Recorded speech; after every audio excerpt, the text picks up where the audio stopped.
Avant d'entrer dans le vif du sujet, je tenais à te rappeler que si tu es une entrepreneur qui souhaite développer une stratégie de communication digitale alignée, qui te ressemble et bien sûr qui soit fluide, si tu as envie d'avoir une présence en ligne qui soit magnétique, qui te permette d'attirer avec plus de fluidité et de facilité ta clientèle idéale, et bien surtout n'hésite pas à faire une demande d'accompagnement individuel sur mesure. Je me ferai une joie d'examiner tes besoins et tes objectifs et je reviendrai très rapidement vers toi pour te dire si je peux t'aider et comment.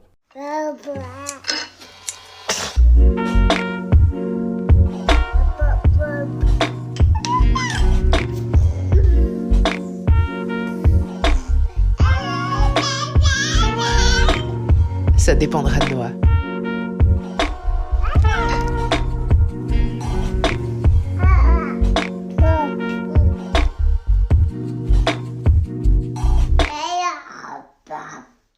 Est-ce que vous avez pris le temps récemment de vous pencher sur votre parcours ?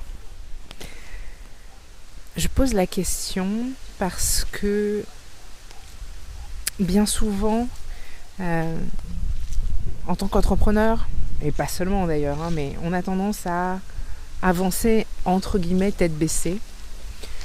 On avance souvent un petit peu la tête dans le guidon. Ou en tout cas, on est focalisé sur nos objectifs, on avance. Dans le meilleur des cas, on a pas mal de travail, donc on fait ce qu'on a à faire, on avance, on travaille. Et on n'a pas forcément l'opportunité, bien souvent, de se poser, pour se poser les bonnes questions, de se poser pour faire un bilan, de se poser pour s'interroger sur ce qu'on veut faire ensuite. Et personnellement, j'ai pas de système très carré, très précis qui est mis en place dans mon activité pour le faire, mais dans la mesure du possible, quand l'occasion se présente, je saute dessus pour prendre un nouvel élan en fait. Les moments qu'on prend comme ça pour se poser les bonnes questions, ça permet de prendre un nouvel élan. Et récemment, j'ai eu une envie, j'ai senti le vent du renouveau souffler, un petit peu comme le vent souffle en ce moment sur moi et dans les feuilles des arbres. J'ai senti ce désir de renouveau. Et pour moi, quand il y a un désir de renouveau comme ça, c'est crucial que je me pose, au lieu de me jeter comme ça, un petit peu dans le vide, entre guillemets. Et du coup, ce que j'ai fait, c'est que au lieu de me focaliser vers là où j'avais envie d'aller, et même si je l'avais en tête, j'avais forcément des idées de ce que je voulais pour la suite, j'ai profité de ce moment pour me retourner sur mon parcours professionnel, sur ma carrière, et je parle de ma carrière au sens large, c'est-à-dire même ma carrière avant l'entrepreneuriat. Donc vraiment tout mon parcours professionnel depuis le début. Et honnêtement, c'est quelque chose que je ne saurais que trop vous recommander parce que j'ai trouvé que c'était hyper précieux. Surtout quand, mine de rien, la carrière professionnelle a commencé depuis un moment. Finalement, ça fait environ 20 ans en fait que cette carrière a commencé. Et il s'en est passé des choses en 20 ans. Quand j'ai regardé en arrière, j'ai vu des choses que j'avais oubliées. Je me suis souvenue de choses que j'avais oubliées. J'avais oublié... En fait, j'ai oublié beaucoup de choses parce que y a la moitié en gros de ma carrière qui s'est faite dans le monde corporate. J'étais salariée. Et l'autre moitié s'est faite dans l'entrepreneuriat. Et quand j'ai switché, quand je suis passée de l'un à l'autre en fait, quand j'ai quitté l'entreprise pour laquelle je travaillais et que j'ai décidé de suivre une formation au métier de coach, j'ai eu vraiment envie de rompre avec le web. En tout cas, de rompre avec tout l'aspect travailleur du web, travailleuse du web. Et j'ai eu envie d'aller vers l'humain, le développement personnel à 100%.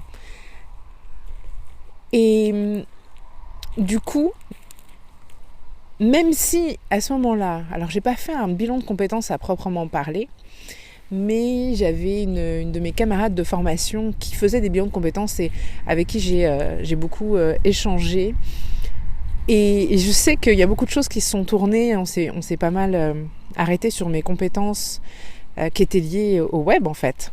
Mais moi je faisais un rejet total, Et c'est très amusant de voir aujourd'hui finalement comment mon parcours entrepreneurial qui a débuté de façon pure entre guillemets sur vraiment l'aspect développement personnel, même s'il y avait un petit peu aussi de développement professionnel, mais vraiment pur développement personnel. Je voulais absolument à 100% être uniquement sur le développement personnel et spirituel. Et finalement, me retrouver au fil du temps à travailler avec des entrepreneurs, à accompagner des entrepreneurs et finalement, dans ce travail que je fais avec elles, retourner vers le travail du web en les aidant sur leur communication digitale et leur présence en ligne. C'est vraiment amusant en fait, ça fait vraiment full circle. Et c'est très rigolo parce que du coup là, en me posant, en prenant le temps de me poser sur de me retourner sur mon parcours, j'ai réalisé qu'il y avait plein de choses en fait, de compétences que je pensais qui ne me serviraient plus jamais, qui me servent aujourd'hui et qui me servent depuis quelques années déjà, mais que je l'avais pas conscientisé, vous voyez. Je me suis souvenu d'ailleurs que ma formation initiale était une formation de webmaster, web éditeur, et que j'ai été formée à écrire pour le web. Que j'avais un webzine d'ailleurs pour lequel je rédigeais peu d'articles, mais je faisais beaucoup de corrections, de réécriture, ce genre de choses. Et c'est vraiment saisissant en fait. C'est vraiment saisissant de me rendre compte que finalement des choses que j'avais mises de côté se sont réimposées à moi. Et j'en avais pas forcément conscience parce que c'était assez inné pour moi. Donc, c'est pas quelque chose que j'ai énormément valorisé, mais c'est quelque chose qui est là. Et c'est quelque chose dont je me sers énormément aujourd'hui. Alors, je vous dis tout ça pourquoi ? Parce que, évidemment, quand on crée son activité, on pense qu'on va aller dans une direction bien précise. Et puis finalement, ça évolue. Ça évolue au fil du temps. Ça évolue au fil des rencontres. Ça évolue au fil des clients, des clientes qu'on va avoir, des demandes de ces clients et de ces clientes. Et c'est pas qu'on perd le contrôle, mais c'est plutôt que on dévie parfois du chemin initial, et c'est une déviation appréciable, appréciée, c'est une déviation agréable. Mais du coup, c'est pas forcément quelque chose, comme c'est pas quelque chose qu'on a conscientisé et qui s'est fait de façon intentionnelle, et bien du coup, on ne se rend pas forcément compte du chemin qu'on a parcouru, de ce qu'on a gagné sur ce chemin, en termes de compétences, en termes d'expérience, et de comment on peut s'appuyer. On ne se rend pas compte de à quel point ça peut nous servir en fait pour la suite, tout ce qu'on a fait jusqu'ici. Et à quel point on peut le valoriser, à quel point on peut l'utiliser, à quel point on peut s'en servir comme levier. Donc, là, en cette période, cette période un peu particulière, depuis le début de l'année, c'est une période, 2020 globalement aura été une période particulière et c'est probablement pas fini. Mais voilà, en cette période d'automne, là où on va aller de plus en plus vers du froid, on va aller de plus en plus, on chemine progressivement vers un petit côté hibernation et tout ce qui va avec. Et bien sûr, toujours dans le respect de votre flow à vous, de votre rythme à vous, si l'occasion se présente pour vous en ce moment ou plus tard, il y aura toujours un moment, je vous invite vraiment à prendre ces C'est quelques minutes, pas forcément 10 minutes, mais c'est quelques temps, le temps dont vous avez besoin pour vraiment vous retourner sur votre parcours qui est probablement bien plus riche que ce que vous pensez. Et votre parcours a probablement pas été linéaire. Et chaque étape de votre parcours mérite qu'on y accorde de l'attention et mérite qu'on se demande qu'est-ce que j'ai fait de ça jusqu'ici et qu'est-ce que je pourrais en faire à l'avenir. Alors peut-être qu'il y a des choses à propos desquelles vous vous dites franchement j'ai pas envie d'en faire grand chose, mais je trouve que ça reste intéressant de se poser la question.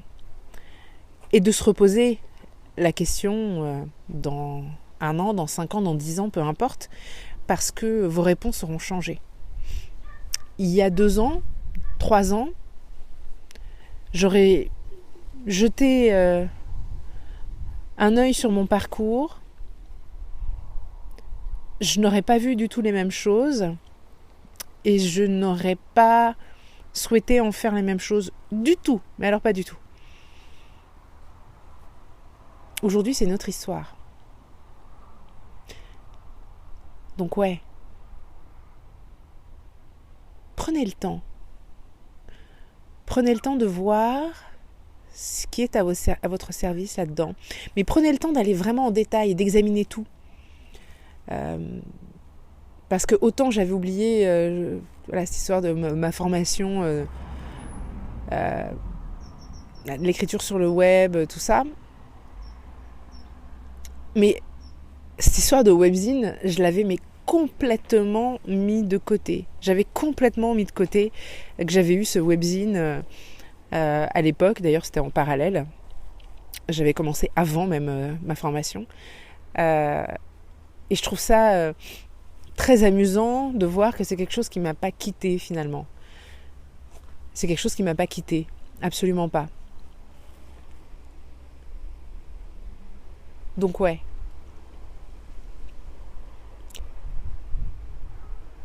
Je vous invite à vous poser 2 questions, là tout de suite. Premièrement, là comme ça, avant d'aller vraiment dans le détail, demandez-vous, à mon avis, comme ça à froid, qu'est-ce que j'utilise encore de mon parcours professionnel passé ? Et la question est d'autant plus intéressante si vous avez eu une vie professionnelle autre, si vous avez opéré un virage entre-temps. Qu'est-ce que j'en garde, a priori ? Et ensuite, je vous invite donc à creuser, à vous souvenir de toutes ces étapes quand jalonnez votre parcours. Et vous demandez alors, ok, maintenant, est-ce qu'il y a des choses que je peux faire avec ça ? Est-ce qu'il y a peut-être même des choses que je fais déjà sans m'en rendre compte, mais que je pourrais, sur lesquelles je pourrais m'appuyer plus encore, que je pourrais valoriser plus encore dans mes offres ? Pourquoi pas ? Parce que peut-être, je dis bien peut-être qu'en fait, là-dedans, se cache votre spécificité. Vous savez, votre truc unique, le truc qui fait que ce que vous faites, vous, là, aujourd'hui, certes, il y a peut-être pas mal de gens qui font des choses similaires, mais personne ne le fait comme vous exactement. D'une part parce que vous êtes vous et que vous avez la personnalité que vous avez et la vibe que vous avez et le flow que vous avez. Mais en plus de ça, vous avez un parcours bien spécifique, un background bien spécifique, des compétences bien spécifiques et une expérience bien spécifique. Et peut-être que dans ce parcours que vous ne voyez pas pour ce qu'il est, totalement ou pas suffisamment, se trouve la clé ou une des clés qui vous permettra de concevoir une offre absolument géniale. Je vais vous laisser avec ça. Je vous laisse réfléchir là-dessus, méditer là-dessus. Je serais très curieuse aussi de savoir, une fois que vous aurez fait cet exercice, ce que vous en retirez. N'hésitez pas à venir me le dire en DM sur Instagram. Ça m'intéresse sincèrement parce que je trouve ça absolument fascinant. Sur ce, je vous dis à très bientôt pour un prochain épisode.